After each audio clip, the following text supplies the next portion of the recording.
Thank you so much for this unexpected honor being named WTS Colorado Woman of the Year. I so appreciate this recognition and I feel humbled by it.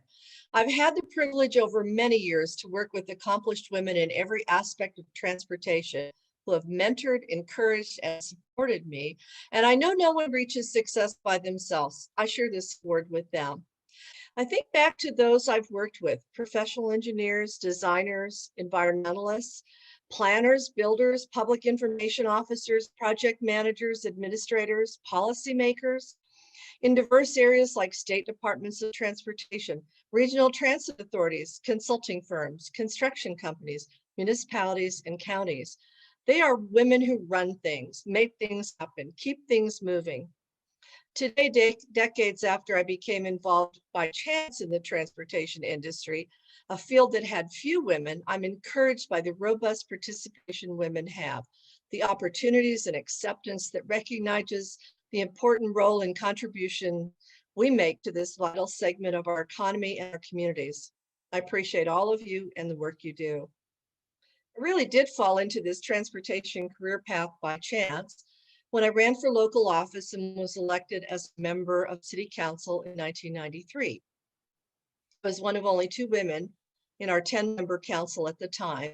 And when committee assignments were being made, it was suggested to me that I be a council liaison to the library board because I like to read. And even though I loved the library, I wanted to be more broadly involved.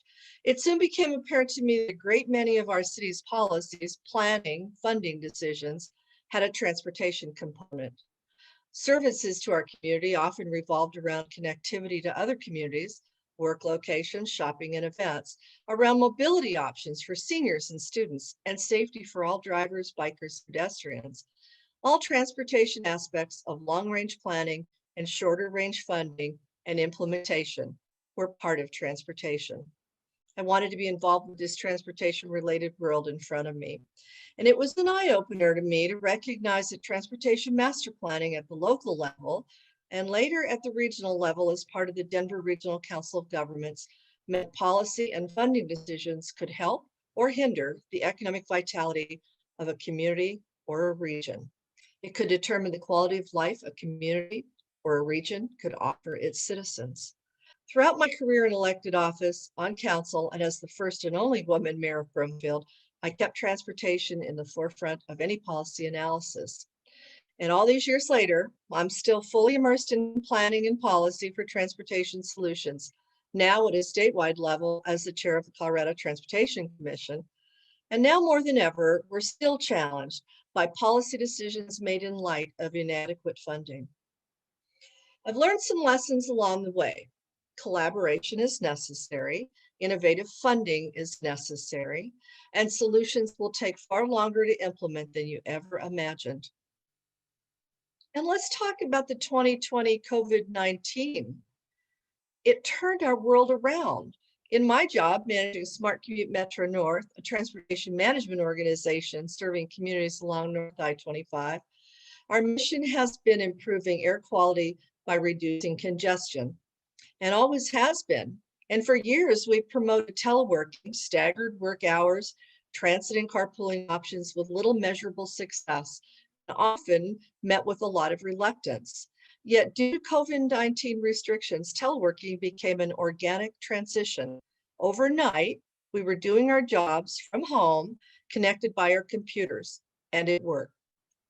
So much so that in recent conversations with Google and our partners in the development community, telework is expected to be the norm for these companies until at least September 2021. And then a hybrid model of a few days in the office and a few days remotely and virtually will most likely continue. And many of the reasons cited by executive management in the past as to why telework wouldn't work have been dispelled, with people proving their productivity and ability to collaborate remotely. Who knew? I'm sure some of you still have jobs that require you to be on site, but so many of us have found that we're able to do our jobs effectively regardless of our restrictive social distancing. And the transportation industry is one that continues to work and thrive and be deemed essential even during this pandemic. I recently participated in a design charrette via Zoom. We don't miss a beat. We're resilient. We have the opportunity to use our new experience to rethink some of our procedures and processes for better efficiency. I don't know what the future will hold for us as we recover from this strange new normal, but I do know infrastructure funding will be part of the economic recovery. I hope transit will return as a mobility choice for commuters.